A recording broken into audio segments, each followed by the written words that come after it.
Эфирде кино бизнестің кезекті саны. Алдағы 25 минут ішінде осы аптада прокатқа жол тартқан тың туындылар туралы. Атап айтқанда «Последствия» әскери драмасы, продюсер Мел Гибсонның «Игры разумов» триллері мен Марвел кино әлемінің кек алушылар финал фантастикалық блокбастеры жайлы айтатын боламыз.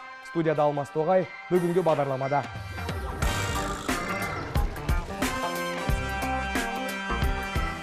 Қазақстандық кинопрокаттың ең кассалы фильмдер бестігі.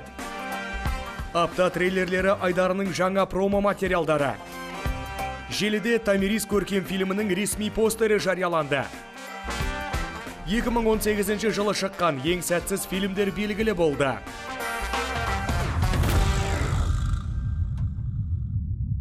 Режиссер Нил Маршалдың жаңа Хеллбойы өткен аптада отандық прокаттың ең кассалы фильмі атанды. Тың туынды өзге суперқаһарман Шазамды басып озып отыр. Ал осы аптаның бокс-офисіне көшбасшылық еткен нендей фильм екенін дәл қазір білеміз.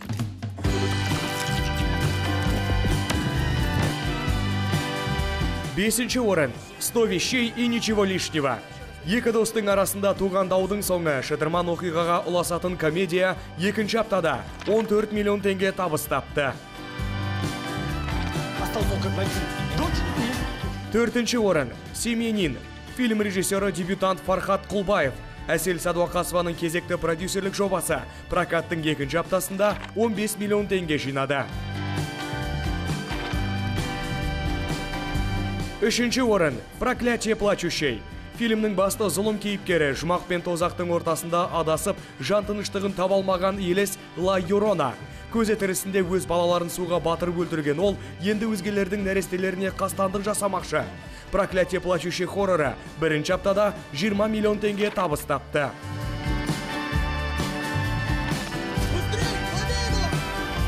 Екінші орын. Шазам. Байыпты кинодан ауытқып, комедия жанрында фильм таспалай бастаған DC студиясының тың туындысы қазақстандық прокаттың үшінші аптасында 22 миллион теңге жинады. Ладно, пора уже выпустить зверя. Все, давай за дело.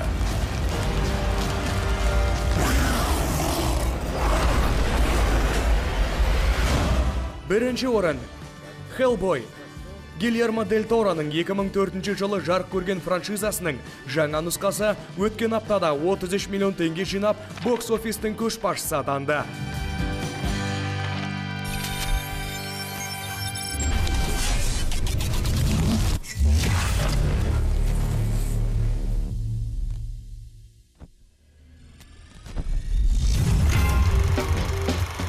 Қазақфильм киностудиясы режиссер Ақан Сатаевтың таспалаған Томирис тарихи картинасының постерін жариялады. Туындының тұсаукесері биылғы жылдың күз айларына жоспарланып отыр. Аталмыш лента аңызға айналған сақ патшайымы Томирис жайында. Ол дала төсін еркін жайлаған тайпаларды бағындыруға келген қаһарлы Кир патшамен айқасқа түспек. Картинаның сценарийін Тимур Жақсылықов пен лентаның продюсері Алия Назарбаева бірлесе жазған. Бұған дейін режиссер постерді екі нұсқада Инстаграмда жариялап, өз оқырмандарынан таңдауда көмек сұраған еді. Достар, сіздердің пікірлеріңізге жүгінеміз. Мұна екі нұсқадағы Томирис фильмінің постерлерінің қайсысын таңдайтын едіңіздер деп жазды киногер өз парақшасында. 10 мыңнан астам оқырманы өз пікірін жазған болатын. Олардың көпшілігі екінші нұсқаға таңдауын сүрген екен. Еске салсақ, тарихи лентаны таспалау ісі 2018 жылдың көктемінде басталып, күзде толыққанды аяқталған еді.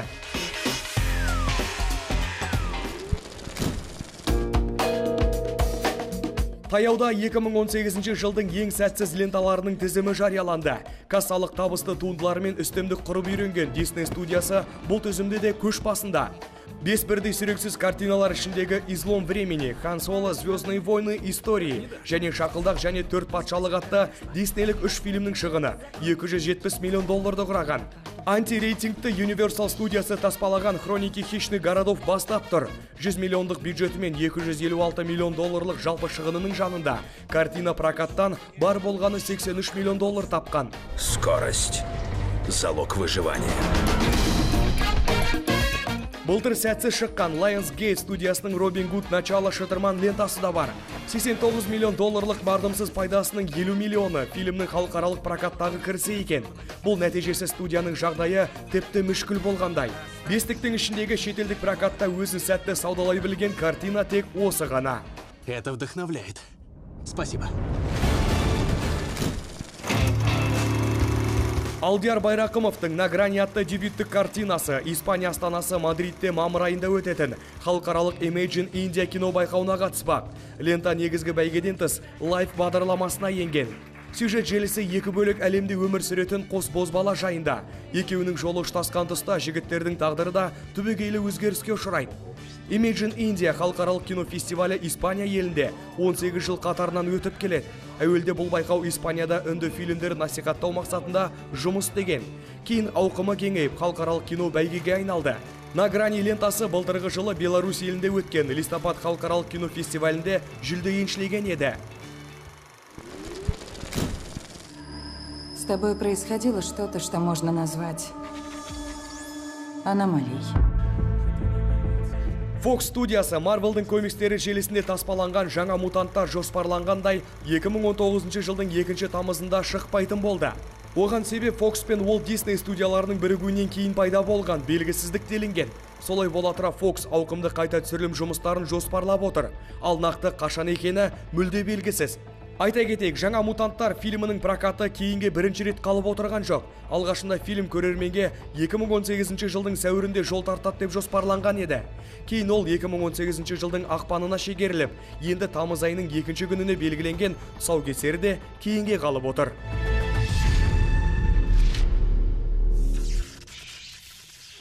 Форсаж боевигінің негізгі кейіпкерлері Люк Хоббс пен Декард Шоу зұлымдықпен бірге күресетін болды.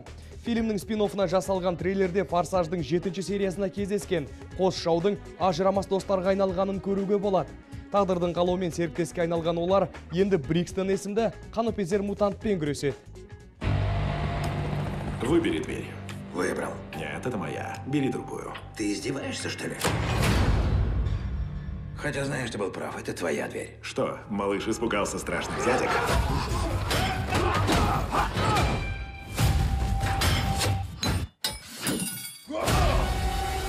Трейлердің басында Хоббс пен Шоу қолдарына суық қару алып, Чернобыльға кіретін қақпаны жабуға тырысқан қарақшыларды қарсылас көрмей оңай жеңеді. Тіпті бұл төбелестен Хоббстың ұйқысы келгенін аңғаруға болады. Кейін жекпе-жектер Чернобыльден Лондон қаласының алаңына ауысады. Зұлым кейіпкер Брикстон телебағдарлама арқылы әлемді ажал құштырамын деп бопсалайды. Венесса Кирби сомдаған Шоудың қарындасы Брикстонға тиесілі болған қауіпті вирусты қолдеткен көрінеді. Сол арқылы жер бетін жоюға ниетті Брикстон вирусты қайтсе де өзіне қайтарып алмақ. Аталмыш фильм Қазақстан кинотеатрларында 1 шілдеден бастап ұсынылады. Придется работать в команде. Согласен. Пристегнись, толстячок. На счет 3. Раз! Видела его рожу? Как же давно я об этом мечтал.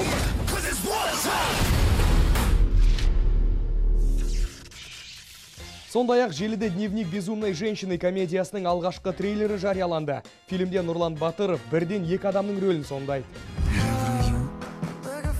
Ты прекрасный ангел.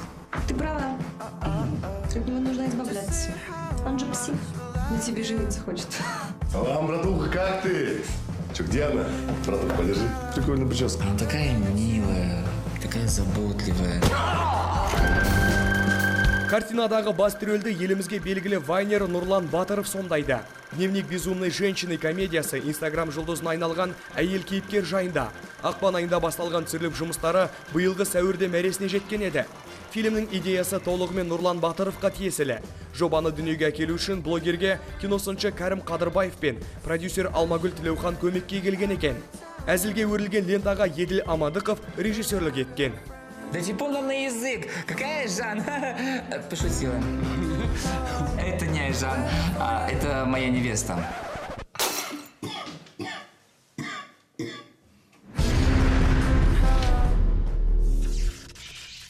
Желіде әйгілі Адамстар отбасы туралы анимациялық лентаның бірінші трейлері пайда болды. Жаңа хикая ұйымшыл жаня өкілдерінің өмірін шоуға айналдырғысы келетін Марго Нидлер есімді тележүргізушімен текетірес туралы болмақ.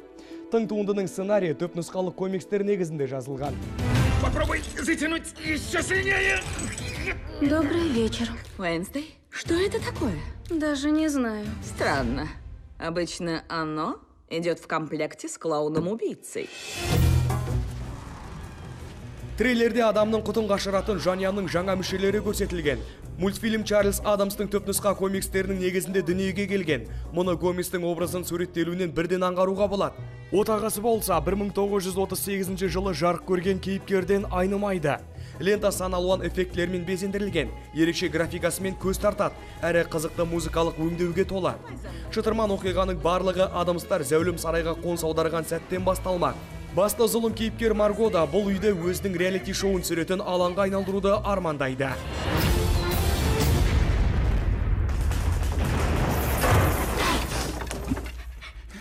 Да! Вы подбили мой линкор! Молодец, спасли!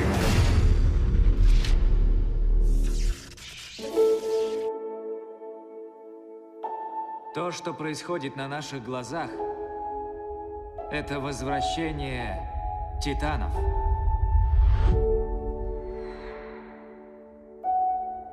Сколько их там? 17 или даже больше. Это перебор.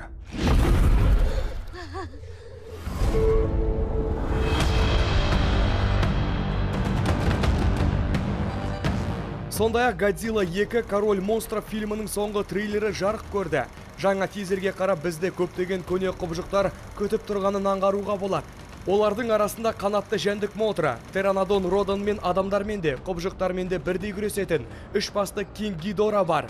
Синопсис бойынша жалпы саны 17 жаңа алып құбыжықтар жер бетіне шығады. Годзилла 2 Король монстров фильмінде басты кейіпкерлердің рөлдерін Вера Фармига, Кен Ваанабе мен Милли Бобби Браун сомдаған. Айта кетейік, фантастикалық триллердің премьерасы 30 мамыр күні өтеді деп жоспарланған. Это же Годзилла.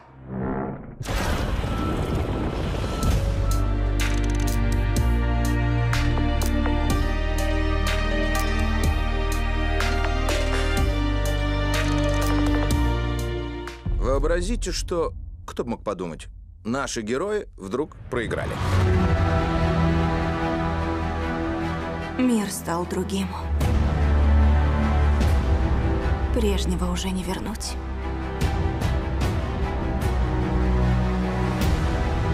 И надо как-то жить дальше. А порой, чтобы жить дальше, надо начать все сначала. Үлкен экрандарға жуырда кек алушылар финал блокбастері шығады.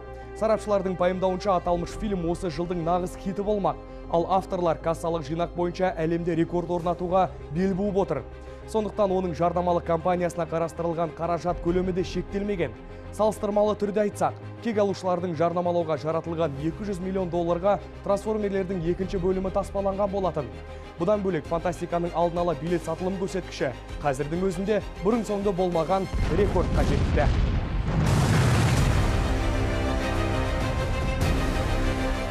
Аталмыш блокбастер хронометражы бойынша да ауқымды жоба саналады. Фильмнің ұзақтығы 3 сағат 2 минут. Қазіргі таңда бұл картина студияның ең ұзаққа созылған лентасы. Дегенмен сериалдың жанкүйерлерін бұл жайттар еш мазалайтын емес. ақш-тың өзінде телетуындыны көрсету үшін кейбір кинотеатрлар тәулік бойы қызмет етпек. Картина 2007 жылы Темір адам хикаясында басталған оқиғаны жаңаша өрбітпек. Фильм айналамдағы алғашқы аптада $900 миллион пайда көреді деп болжанып отыр. Мамандардың пайымынша тың туынды әлемдік прокатта $3 миллион пайда тапқан Джеймс Кэмеронның аватарын басып озатын көрінеді. I'm visionary. I'm genius. Ensuring freedom around the globe. Жылдың басты блокбастерінде кек алушылардың командасымен галактика сақшылары Таноспен соңғы шайқасқа түспек. Тың туындының түсірілім жұмыстары шексіздік соғысынан соң бірден басталған еді. Картина режиссерлері ағайынды руссолардың айтуынша, фильмнің ресми трейлеріндегі кадрлар көрерменді жаңылдыру үшін арнайы қолданылған. Десе де кек алушылар әлемнің үшінші және соңғы фазасында көптеген кейіпкерлермен қош айтысуға тура келетіні нақты белгілі. Авторлар бұл хикаяның жанкүйерлері ең көп Қытай мен күллі Азия аумағы бізді табысқа кенелтеді деген сенімде. Үшінші бөлім былтырғы жылдың мамыр айында ұсынылып, картина әлемдік прокаттан $2 миллиард астам пайда көріп, киносыншылардың да оң бағасын алған еді. Кек алушылар финал туындысының режиссерлары Энтони мен Джо Руссо соңғы сұхбаттарының бірінде сценарийдің толық нұсқасын тек бір актерға сеніп тапсырғандарын мойындаған. Бұл елден ерекше мәртебені еншілеген актер темір адамды сомдайтын кіші Роберт Дауни болып шықты. Знаешь, когда я засну, мне приснишься ты. Только ты. Кек алушылардың 4-ші бөлімі супер қаһармандар жайындағы Марвел кино әлемінің 22-ші туындысы. Алғашқы тизер трейлер 2018 жылдың 7 желтоқсанында жарық көрді. Бір тәулікте 289 миллион қаралым жинаған ролик. Бұған дейінгі 230 миллион адам тамашалаған Кек алушылар шексіздік соғысы трейлерінің көрсеткішін басып озған еді. Кек алушылар финал кинолентасын жарнамалауға барлығы $200 миллион қарастырылған екен. Бұл Marvel студиясы өндірген барлық туындылардың ішіндегі ең жоғарғы көрсеткіш. Салыстырмалы түрде шексіздік соғысы бөлімінің маркетингін жасауға $150 миллион бөлінген еді. Кек алушылар финал фильмі сан Marvel комикстерін дүниеге әкелген Стэн Лидің қоштасуы іспеттес. Оның қолтаңбасы қалған Marvel кино комикстері үнемі көрермен көңілінің төрінен орын тауып келеді. Стэн Ли 2018 жылдың 11 қарашасында 95 жасында дүниеден озды. Только смотри, не дергайся. Руки-то уже совсем не те, что в молодости.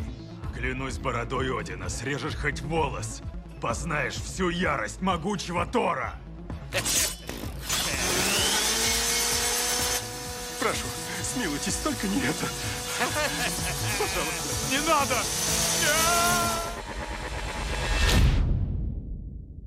Осы аптада Ирландия киноөндірісінің «Игры разумов» атты биографиялық триллері прокатқа шығады. Фильм жазушы Саймон Винчестердің кітабы негізінде таспаланған. Ал оны экранизациялау құқығын продюсер Мел Гибсон 1998 жылы сатып алған болатын.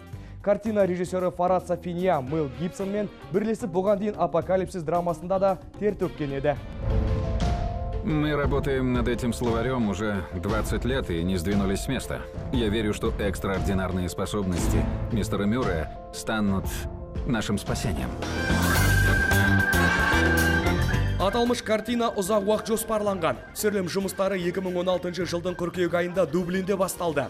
Мел Гибсон басында өзі режиссер болуды қаласа да, кейін ирандық Фархад Сафиния шақырту алды. Сюжетке негіз болған кітаптың төп нұсқасы «Ұстаз бен есалаң. Өлімнің тарихы, ақмақтық және ағылшын тілінің Оксфордтық сөздігін құрау деп аталады. Это огромнейшая задача. И невыполнимая. «Игры разумов» қос адамға арналған биографиялық лента. Екі басты кейіпкердің бірі Джеймс Мюррейдің рөлін Мел Гибсон сомдайды. Ол 12 томнан тұратын ағылшын тілінің Оксфордтық сөздігін құрастырушы. Екінші кейіпкер Шон Пен сомдайтын хирург Уильям Честер Майнер. Ол жаңаша мағынадағы сөздерді үнемі сөздік авторына жолдап отырады. Майнермен танысуды қалаған Мюррейге ес ауысқан адамдарға арналған абақтыға бас сұғуға тура келеді. Майнер көшедегі бейкүнә жанды ашу үстінде атып тастаған үшін бұл түрмеге тоғытылған болатын. «Игры разумов» осы аптадан бастап барлық кинотеатрларда.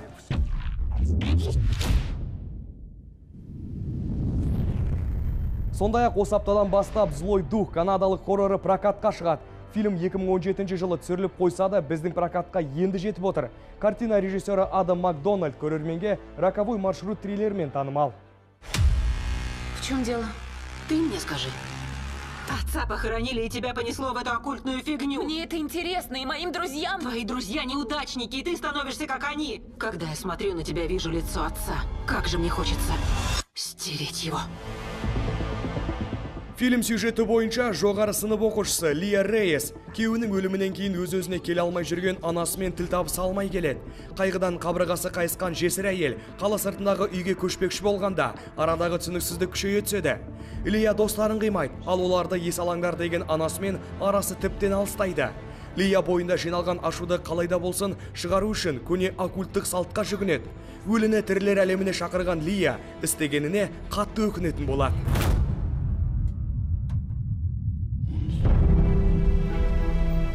Герр Люберт, полковник Морган, прошу в дом. Моя супруга. Мы с дочерью до отправки в лагерь постараемся не мешать. А может, пусть остаются? В смысле, нам жить с ними? Прокаттағы жаңа фильмдер тізімінен басты рөлде Кира Найтли ойнайтын «Последствия әскери» драмасында көруге болады. Фильм режиссері Джеймс Кент, ал продюсері Ридли Скотт. Фильмдегі оқиға екінші дүниежүзілік соғыстан кейінгі Германияда өрбейді. Қираған елді аштық пен тәртіпсіздік жайлаған. Басты кейіпкер британдық әскери адам Льюис Морган Гамбургтың мэрі болып сайланады. Ол қаланы қайтадан қалпына келтіруі тиіс. Льюис әйелімен қоса зәулім сарайлардың біріне қоныс тебеді. Бұл үйде мінез құлқы өзгеше қызмен бірге неміс архитекторы да тұрады. Ата жаумен бір шаңырақта тұру басты кейіпкерге қаншалықты қиын болмақ. Если уж шпионите за девушкой, могли бы сказать ей комплимент. Да, могу. Это малыш Панда. А давай малыша себе оставим, а? Он такой классный. Нет уж, нужно вернуть его родителям. А как мы его вернем?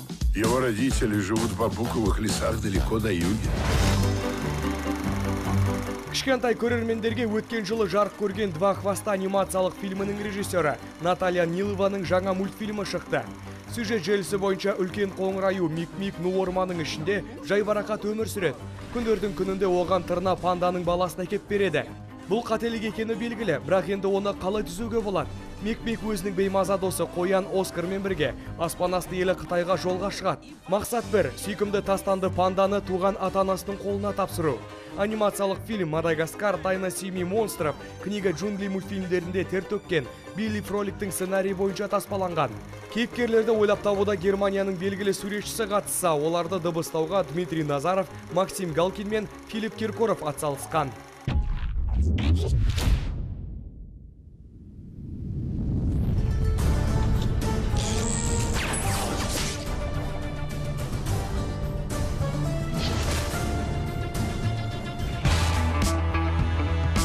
Әйгілі Шерлок хикаясы ұзақ уақытқа үзіліс алса да, Стивен Моффат пен Марк Геттис қол қусырып қарап отырған жоқ. Олар бірлесе көп сериалы «Дракула» атты жобаны таспалауға кірісіп кеткен. Бұл туынды Брэм Стокердің классикалық романын дүниеге жаңа леппен қайта келу болатын секілді. Иногда миру не нужен герой. Иногда ему нужен монстр. Геттисті бұл хикаяны таспалауға Бенедикт Камбербэтчтің өзі итермелеген деседі. Аталмыш оқиға Шерлок қайта түсірілетін 3-ші маусымда түсіру сәтінде болған. Менің телефоныма миссис Хадсонның есігінің алдында тұрған Бенедикттің фотосы келді. Мен оны әріптесіме көрсетіп, Дракулаға ұқсайтынын айттым. Ол маған осы жобамен айналысуды қалайсың ба деп жауап қатты. Геттистің сөзінше келешек телехикаяны таспалау идеясы сол сәтте ойына келген.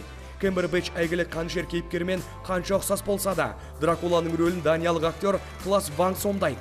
Сонымен қатар көп сериалы хикаяда Энтони Фланаган, Джон Хеффернан, Долли Уолс сынды актерлар ойнайтын болады. Түсірілім жұмыстары таяуда басталған. Сразись со мной! Давай же!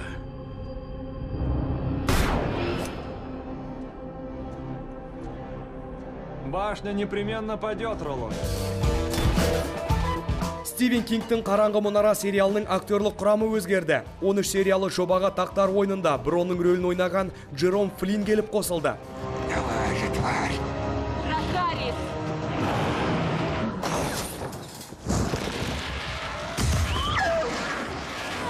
Актер нақты кімнің образында өнер көрсететіні әзірге белгісіз. Десе де Флинн бір сөзінде ковбойдың образын ойнау мәртебесі бұйырғанын айтып қалған еді. Жуырда ер адамдардың негізгі рөлдерін ойнайтындардың есімдері жарияланған болатын. Кастинг тізімді Роланд Дискейнің образын сомдайтын Сэм Страйк пен қара киген адамды ойнайтын Яспер Пьяяконнің есімдері бастап тұр. Сериал бастапқыда 2017 жылы шыққан нұсқасымен байланысты болу керек еді. Алайда картинаға қалдырылған көптеген жағымсыз пікірлер мен коммерциялық сәтсіздіктің салдарынан сериал өз алдына бөлек туынды болып шығады деген шешім қабылданған. Авторлардың айтуынша жаңа телехикая Стивен Кингтің шығармасына барынша лайықталып жарық көреді. Сериалдың тұсауы келесі жылы кесіледі деп жоспарланып отыр.